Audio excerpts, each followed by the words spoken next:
Today we hear the prediction of the betrayal of Christ by Judas in our reading from the Gospel according to St. Matthew. And yesterday we heard about how Judas contracted with the chief priests and the scribes for 30 pieces of silver in order to betray our Lord, his friend.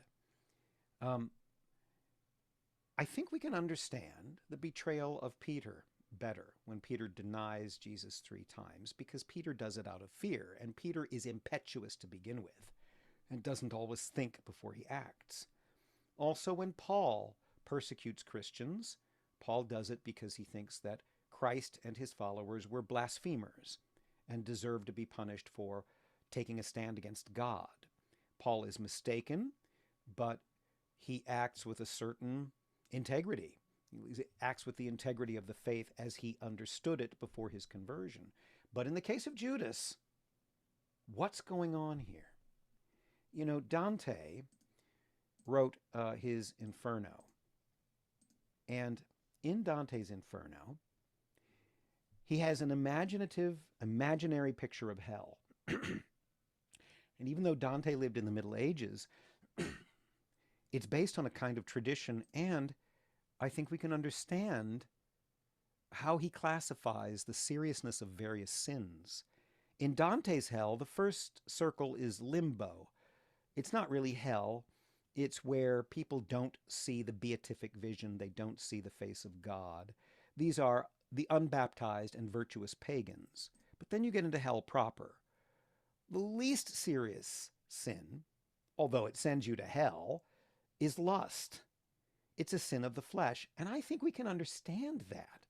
Anyone who has a body and who is alive and who is a human being understands how it's very, very easy to commit sins of lust, at least in our mind. And then gluttony. Well, we understand gluttony. I mean, who doesn't want to have the second breakfast when they're in the Shire, and so forth. And then as the sins get more serious, we see that they become less physical and more spiritual. Wrath can be a sin of the flesh or a sin of mere emotions that can take control of you. But then sullenness, in other words, holding a grudge, being angry, this also is a kind of sloth, perhaps. We're getting into more spiritual sins, heresy, taking a deliberate stand against the teachings of the church or against truth. Violence is even more serious. In other words, premeditated violence, violence against people and property and so forth, including blasphemers and usurers and so forth.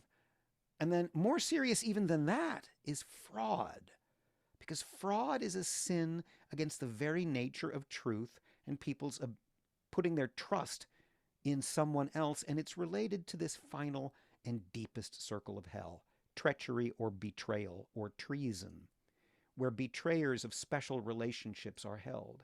They are frozen in a lake of ice in Dante's Inferno, including Satan, Judas, Brutus, and Cassius.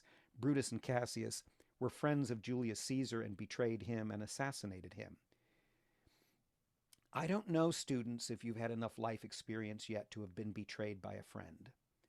Usually betrayals by friends happen at a level that they can easily write off and that they can easily rationalize and find a reason for.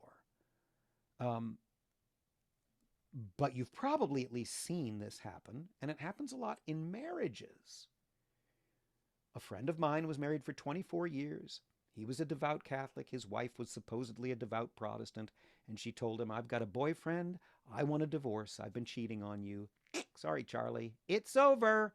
The mother of his children. That kind of betrayal does what all betrayals do.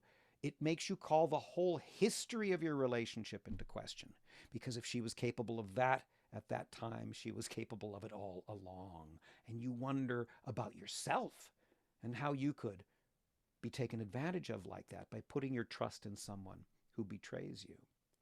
When Christ experiences the Passion, which is what we're now entering into and reading about in Matthew, he experiences everything that one human being can do to another. Every sort of sin is visited upon him. Torture, an unjust condemnation, mockery, a feeling of abandonment by God even. But it begins with this betrayal.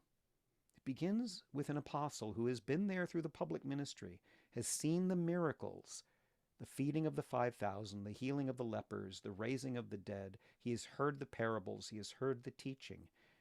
He has lived with this man. He has been with this man. He has seen him calm the storm in the boat. He's been there in the boat. And he does this. This is what we're capable of. We are capable of betraying our friends, and our friends are capable of betraying us. How do you handle this kind of a broken heart? A trust, putting your trust in someone who does this to you. And Jesus knew and predicted it. According to the gospel, according to John, he knew very early on from the beginning. Of course, being God, he knows it all, but perhaps even in his human awareness, he knew what Judas was capable of. It begins with a very personal and intimate sin. It begins with a friendship torn apart.